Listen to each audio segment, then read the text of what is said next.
गौरी कव्वी बहुत चालाक कव्वी थी। वो हर समय दूसरे पक्षियों को उल्लू बनाने के चक्कर में ही रहती। गौरी कव्वी हरियाली तोती के पास जाती है। हरियाली हरियाली, मैं दाना लेने जा रही हूँ, तुम भी मेरे साथ चलो। गौरी, मुझे तुमसे डर लगता है, तुम हमेशा दाना बांटने पर लड़ाई करती हो। ना ना, मैं तो लड़ाई नहीं करूँगी, जो भी दाना मिलेगा हम दोनों आपस में आधा आधा बांट लेंगे। लड़ाई कैसी?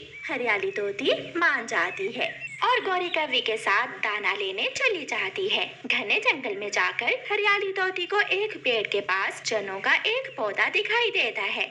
वो रहा चनों का दाना। गौरी कव्वी और हरियाली तोती वहाँ चली जाती हैं। हरियाली, मैं तो थक गई हूँ, ये चनों का दाना मैं ले जाती हूँ और आगे से जो भोजन मिलेगा वो तुम ले जाना। ना गौरी, ऐसे ना कहो, तुमने कहा था कि जो भी भोजन मिला हम आधा आधा करेंगे। अब ये दाना आधा आधा कर लेती हैं हम। हरियाली, हो सकता है तुम्हें बाद में कोई मीठा फल मिल जाए, इसलिए मैं तो ये चने का दाना लेकर ही जा रही हूँ। गौरी वो चने का दाना उठाकर चली जाती है। शेफ कव्वी बहुत बुरी है, हमेशा दूसरों को उल्लू बनाती है।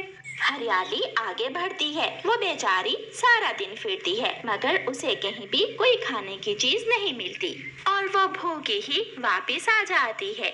दूसरे दिन सुबह सवेरे ही गौरी कव्वी चिड़िया के पास चली जाती है। चिड़िया चिड़िया, चलो दाना लेने चले।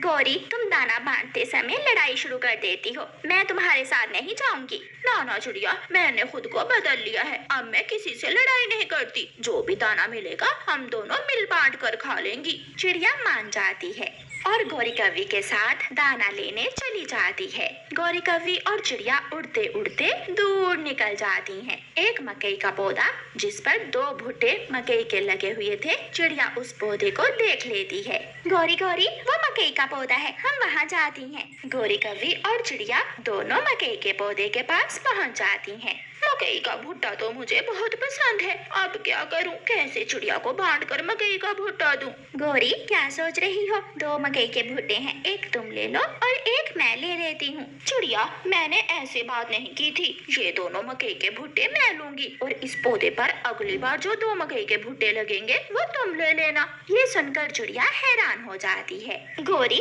ये तुम क्या कह रही हो? इस पौधे पर तो दोबारा 3 महीने बाद मकई का भुट्टा लगेगा, तुम मुझे इसी में से एक दे दो। माफ करना चिड़िया, ये तो नहीं हो सकता।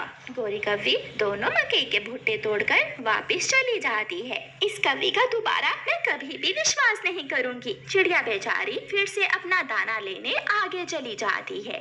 जग्गू बेटा, ये मकई का भुट्टा खाओ। मम्मा, आप कैसे हर रोज नई नई चीजें खाने को ले आती हैं? जग्गू बेटा, तेरी माँ बहुत चालाक है, जब तक ये पागल पक्षी जिंदा है गौरी भूखी नहीं रह सकती। एक दिन गौरी कव्वी बैठी हुई थी कि कबूतर मीठा फल लेकर घर जा रहा था। गौरी कव्वी कबूतर को आवाज देती है। कबूतर, नदी के पास केले के पेड़ पर पके हुए केले हैं, आ जाओ, हम केले लेने जाते हैं। केलों का सुनकर कबूतर के मुंह में पानी आ जाता है। मैं ये मीठा फल घर रखकर वापस आता हूँ। छोटा सा तो फल है, लाओ ये फल मैं खा लेती हूँ, फिर हम केले लेने इकट्ठे जाते हैं। कबूतर खुशी खुशी वो फल कव्वी को दे देता है। गौरी कव्वी वो फल खाती है और कबूतर से कहती है, गंदी आंखों वाले, अगर वहाँ केले होते तो मैं ना खा लेती, मैं क्यों तुमसे फल लेकर खाती। गौरी वहाँ से उड़ जाती है और कबूतर गौरी को जाता हुआ देखता रह जाता है।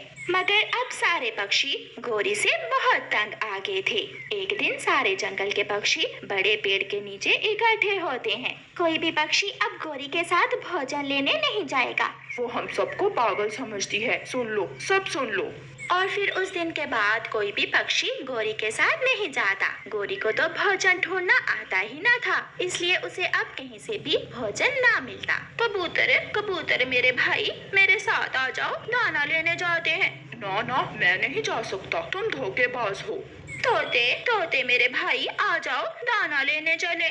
मगर तोता वहाँ से उड़ जाता है। ऐसे कोई भी पक्षी गौरी को मुंह नहीं लगाता और गौरी को अपनी गलती का एहसास होता है।